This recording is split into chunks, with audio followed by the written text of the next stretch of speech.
In this video, I'll guide you through how to protect a GitHub branch.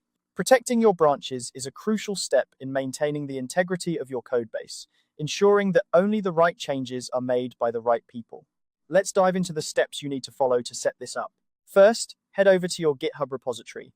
Once you're there, take a look at the top horizontal menu bar. You're going to want to click on the Settings tab, which you can easily identify by its gear icon. This will take you to the Settings page, where you can manage various aspects of your repository. Once you're in the settings, turn your attention to the left-hand sidebar layout. Under the Code and Automation section, you will find an option labeled Branches. Go ahead and click on that. This is where you'll manage all the branch-related settings for your repository. Now that you're in the Branches section, you'll see a block labeled Branch Protection Rules. This is where the magic happens. To add a new rule, look to the right of this block and click on the button that says Add Branch Protection Rule.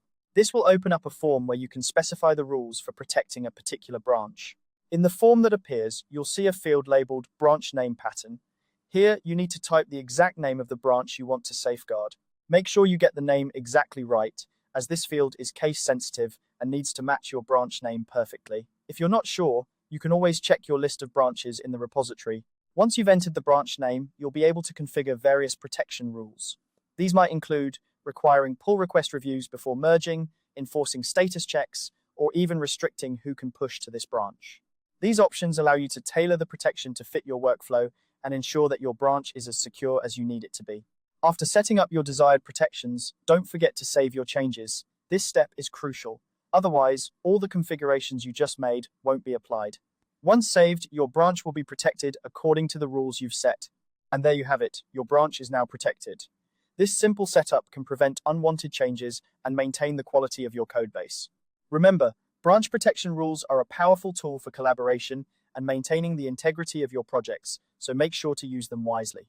If you ever need to adjust these rules, you can always return to the Branches section under Settings and modify or remove existing protection rules as needed. It's a flexible system that can grow and adapt with your project's needs. Thanks for watching this quick guide on how to protect a GitHub branch. Don't forget to like and subscribe for more tutorials, and feel free to leave a comment if you have any questions or topics you'd like to see covered in the future. Happy coding!